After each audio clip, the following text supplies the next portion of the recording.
የሚሰሩ ሰዎች በጣም ብዙ ሰዎች ናቸው። ግን ለምን ወጣችሁ ለምን መጣችሁ ብለው ነው ትተው ይሄዱ። ለምን መጣችሁ ከማለት ይልቅ መፍትሄ መፈለግ ይቀል ነበር። ግን መፍትሄ አልሰጡም። እስከ ምሽቱ 1 ሰዓት ድረስ ቁጭ ብለን ስድስታችን እሷ ናት መጨረሻ ላይ መታ ያነሳችን። ማታ ላይ ማንም ሰው ያውቀን የማንም መጫወቻ ነው ምን ሆነ። ግን እባካችሁ ኢትዮጵያ ውስጥ ያላችሁ እናት አባቶቻችን እህት ወንድሞቻችን ውጡልን፣ ድምፃችሁን አሰሙልን፣ ልጆቻችን ይግቡ በሉልን፣ ሰብስቡን። እኛም ወደ ሀገራችን መግባት እንፈልጋለን። ሀገራችን መኖር እንፈልጋለን። ሌላውን ተው፣ ቦሌ ላይ እንሙት። ሀገራችን ገብታ የሀገራችን ህዝብ ሰብስቦ ይቀብራል እና እባካችሁ ድምፃችንን አሰሙልን። ማንም ለማንም ግዴታ የለበትም። ግዴታ መወለድ ብቻ የለብንም። የእህታችን ለማለት ወንድማችን ለማለት ሁሉንም አላቃቸው እዚህ ጋር የተሰበሰቡት ግን ዛሬ እህቶች ናቸው። እኔን ሰብስበው እያኖሩ ከሚበሉት እያካፈሉ ከሚለብሱት እያለበሱ ከሚጠጡት እያጠጡ ያሉት ዛሬ ጎዳና ላይ እየወደቁ በጣም ብዙ ናቸው። ነገ ደግሞ የሚጣሉት በጣም ብዙ ናቸው። ከ10 ሰው በላይ ነው በቀን የሚጣሉ። ግን ጎዳና ላይ ነው የሚያሉት። የሚያያቸው ሰው የለም። ሁሉም ያቅሙን እያደረገ ነው ያለው። በየቀኑ የሚጣሉትን የሚያነሳ ሰው የለም። እኛ እድለኞች ነን። እሷ አንስታናለች። እድል የሌላቸው ደግሞ ጎዳና ላይ የወደቁ ልጆች አሉ። የጤና ችግር ያለባቸው ልጆች አሉ። ስታናግሯቸው መልስ የማይሰጧቸው እናንተን ወደ ሌላ ችግር ውስጥ ሊያስገባቸው የሚመክሩ ልጆች በጣም ብዙ ናቸው። ግን ወደው አይደለም። ማንም ሰው ወደው አያደርግም ይሄን ነገር። ማንኛችንም ወደን አይደለም። እኔ ጤነኛ ነኝ፣ ቢያንስ ሰርቼ መብላት ይችል ይሆናል። ግን ማንም ሰው ጤነኛ የለም። መስዋዕት የምታየው ጤነኛ አይደለችም። በጣም ታማለች። እዚህ ጋር ቁጭ ብላ ስታያት ግን ጤነኛ አይደለም። ከትላንትና ለዛሬ ተሽላ ሊሆን ይችላል። ግን ሰርታ መብላት አትችልም። የሀገሯን ሕዝብ እርዳታ ትፈልጋለች። እሺ እኛን ተው፣ እኛ ሰርተን መብላት እንችላለን። የአእምሮ ችግር ያለባቸው ልጆች አሉ። ብዙ ተደብድበው የአካል ጉዳት የደረሰባቸው ልጆች አሉ። በጣም ብዙ ችግር ያለባቸው ልጆች አሉ። እባካችሁ ድምፃችንን አሰሙልን። እባካችሁ አንድ ነገር በሉልን። ሌላ ምንም አንፈልግም። ቢያንስ እኛን ተው፣ እኛ ሰርተን መብላት እንችል ይሆናል። ግን የአእምሮ ችግር ያለባቸው አካል ጉዳተኞቹን፣ የተደበደቡትን፣ የተረገጡትን እባካችሁ አውጡ። እባካችሁ ለእነሱ ድረሱላችሁ። እባካችሁ እራሷን ሳትሰቅል ተሰቅላ ሞተች እየተባለ የተሰቀለችዋን እህታችንን ድረሱላት። ጫካ ውስጥ የተደፈረችዋን እህታችንን ድረሱላት። ከመስኮት ላይ ከፎቅ ላይ ወረወረች ራሷን የተባለችውን እህታችንን ድረሱላት። ራሷን አልወረወረች። ማንም ሰው ራሱን አያጠፋም። ራሱ ነፍሱ ታሳስዋለች። እኔ ከቤት የወጣሁት ነፍስ ያሳስታኝ ከመሞት ብዬ ነው የወጣው እንጂ መውጣት አልፈልግም። ምክንያቱም የእህቶችን እድል መጋፋት አልፈልግም። እሷ በእኔ ሌላ ሰው ታነሳኝ። ግን እኔ መጥቻለሁ እሷ ጋር። ግን እባካችሁ ቢያንስ ድምፃችንን አሰሙልን። እባካችሁ ድረሱልን። እንባችንን እዩት። ማንም ሰው ለብሶ ስለሄደ ጤነኛ ነው ማለት አይደለም። ልብስ ገበናችንን ሸፋኝ። ከላይ ያለው ልብሳችን ይሄ ገበናችንን ሸፋኝ። ማንም ሰው ለብሶ ሲታይ አምሮ ሲታይ ጤነኛ ይመስላል፣ ግን አይደለም። ጠጋ ብላችሁ ቀርባችሁ ስታዩት አያናግራችሁ። ጎዳና ላይ ቁጭ ብላ የምታዩት፣ ኤምባሲ በር ላይ ቁጭ ብላ፣ ሰላም ቁጭ ብላ የምታዩት እህታችን ጤነኛ አይደለች። ይሄ ታሟል። መልስ አትሰጣችሁ። ስታወራ ሰጥ ነው የምትለው፣ አትመልስም። ወዳ ይመስላችኋል? አይደለም። ብዙ ብሶት አላት። ቤት ውስጥ ብዙ ሆናለች። ማዳሟ ብዙ ነገር አድርጋታለች።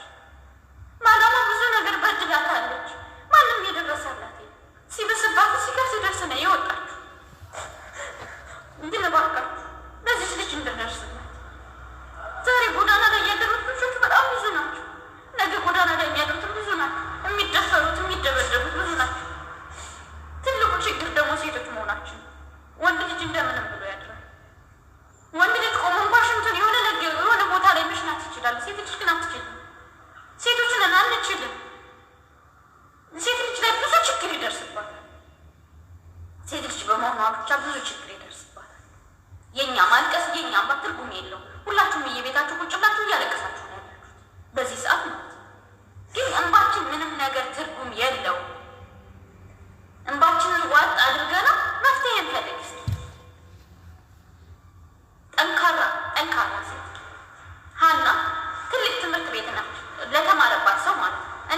ብዙ ነገሮችን ተምሬያለሁ ለራሴ ማለት ነው። መማር ከቻልን አጠገባችን ካሉ ሴቶች፣ አጠገባችን ካሉ ልጆች ብዙ ነገር መማር እንችላለን። አንድ ሰው ማለት ነው አንድን ሰው ማንሳት ይችል ይሆናል፣ ግን ብዙ ሰው ማንሳት አይችልም። እሷ ግን 6 ልጆች ነው ያነሳችው። 6 ልጆች አንስታ በቤቷ ውስጥ አኑራለች። እያስታመመች ነው ያለችው። የሕክምና እርዳታ እንዲደረግላቸው ቀን ከሌሊት እየለፋች እየሰራች ማለት ነው። እየሰራች ነው እኛን የምታኖረው። አንድ ሰው ለመኖር መብላት መጠጣት አለበት ከመድረሱ በፊት ማለት ነው። የምንበላው የምንጠጣው እንችላል። የሕክምና እርዳታ እንዲደረግልን እያደረገች፣ በዛ ላይ ደግሞ ለታመሙት ልጆች ቢያንስ ፕሌን ካለ ቅድሚያ ቢሰጣቸው እየተባለ ስንት ነገር እየጣሉ ሁለቱን የምታዩቸው ማለት ነው። እስኪ እንደነሱ ጥሩ ነገር እናድርግ የምንችል ሰዎች ማለት ነው። የማትችሉትን አትችሉ። እኔ ምንም ማድረጋችሁ እንደዚህ ከመለፍለፍ ውጭ ነው። ምክንያቱም ምንም ነገር የለኝ። ቢያንስ እኔ ተጥያለሁ። ሌላዋ ልጅ ደግሞ የተጣለችዋ ጎዳና ላይ እንዳትወጣ የሆነ ነገር ቆንስላው ያወጣው ሕግ በአረበኛ ተጽፎ የወረደው ሕግ ለእኛ ጠር ማለት ለማዳሞቻችን ክፍተት ፈጥሮላቸዋል። ኤምባሲው በር ላይ ስትደርስ አንድ ማዳም ኤምባሲው ያሳፍራል። ተቀመጭ ብላ ነው ትታት የምትሄድ። ስለዚህ እባካችሁ በተለይ ኤምባሲ ውስጥ የምትሰሩ ሰዎች የሰው ልጅ ክቡር ነው። እግዚአብሔር እስከ ሞት ድረስ እስከ መስቀል ድረስ የሞተልን ለእኛ ሲል በአምሳሉ በአርአያው የፈጠረ የሰው ልጅ ክቡር ስለሆነ ከፍጥረታቶች ሁሉ አክብሮ የፈጠረው ነገር ቢኖር የሰው ልጅ ነው። ስለዚህ የሰው ልጅ ሲሞት አስከሬን እንኳን በክብር ነው የሚሸኘው። እኛ ግን እዚህ ጫካ ውስጥ እየተጣልን የአውሬ መጫወቻ ነው። መንገድ ላይ በፌስታል ተጠቅልለን ግን ቆሻሻ መጣያ የሆነ የሰው ልጅ ክቡርነቱ ቀርቷል። ክቡርነቱን መመለስ የምንችለው ደግሞ እኛ ራሳችን ክብራችንን መመለስ እንችላለን። ብር እኮ ከሰራህ እኮ ብር ታገኛለህ። ከሰራሽ እኮ ብር ታገኛለሽ። ብር አላፊ ጠፊ፣ ስትፈልጊ የምታገኝ ሳትፈልጊ ደግሞ የምታጩ ብር ማለት ነው። ስለዚህ ብር አላፊ ጠፊ ከሆነ ብር የዕለት ደስታህን የሚገዛልን ከሆነ እስኪ የዘላለም ደስታችንን እንግዛ። እስኪ ህሊናችንን እናሳርፍ። እስኪ ህሊናችን ነገ ደስ የሚልን ነገር እናድርግበት፣ ማለት የማይቆጨንን ነገር እናድርግበት። እስኪ ላልሆነ ነገር አለ መለፍለፍ ትርጉም የለው መተግበር።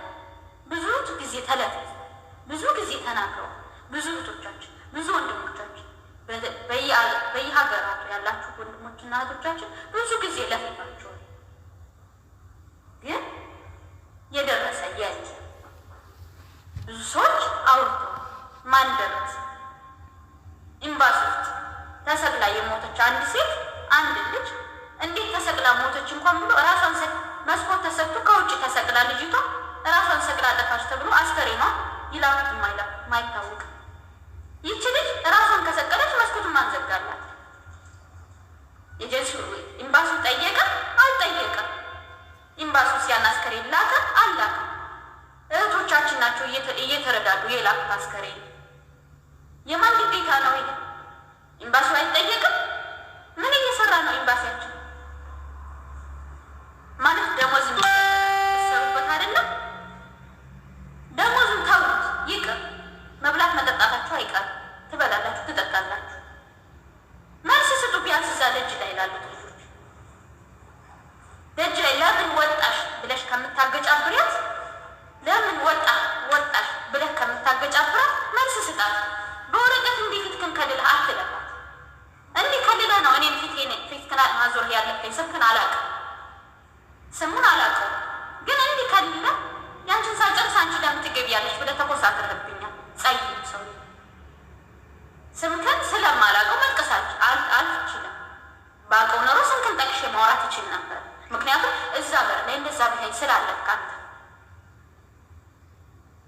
ምክንያቱም ምንም የለኝማ፣ ምንም ነገር ስለሌለኝ አንተን በምንም መጠየቃችሁ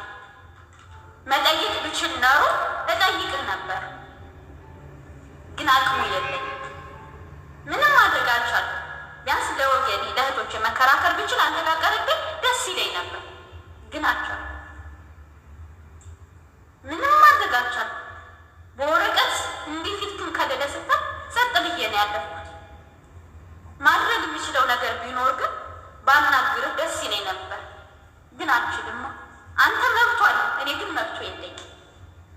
አንተ መብቱ ተሰጥቷል፣ ለእኔ ግን መብት አልተሰጠኝም። መብት አለኝ፣ ግን መብት ተነጥፎኛል።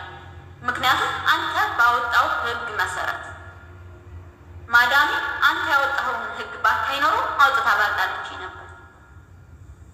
ግን እናንተ ባወጣችሁት ህግ መሰረት ልጆቹ እየተጎዱ ነው ያሉት። በራችሁን ዘግታችሁባቸዋል እኮ። ከፍታችሁ ማስገባት ስትችሉ እኮ እናንተ በሩን ዘግታችኋል። ኮሮና ኢትዮጵያውያንን መቼም አልገደለም። ኢትዮጵያ ውስጥ እንኳን የገደለው 4 ሰው ብቻ ነው እስካሁን። እዚህ ሀገር ደግሞ ኮሮና ያለባት ኢትዮጵያ የለች። ሊኖር ይችላል፣ ግን ሞቱ አሉ። እሱንም ደብቃችሁ ነበረ አሉ። እባካችሁ ጩኸታችንን አሰሙልን፣ እባካችሁ። እኛ ተነስተን የሆነ ጎዳና ላይ ላሉት፣ ዛሬ ጎዳና ላይ ላደሩት እባካችሁ ጩኸታችንን አሰሙልን። እኔ በቃኝ፣ መናገር አልችልም ከዚህ በላይ። ጆሮ ካላችሁ ጆሮአችሁን ኮርኩራችሁ ስሙ። በተለይ ኤምባሲ ውስጥ ያላችሁ ሰዎች ምናልባት ማለት ነው ቀን ደርሶ ቀን ቆጥሮ አንድ ቀን ምናልባት ከላይ የሆነ ሰው ከታች መሆኑ አይቀርም። እናንተም ጋር ችግር ይደርሳል፣ ችግር ይገባል። የኢትዮጵያ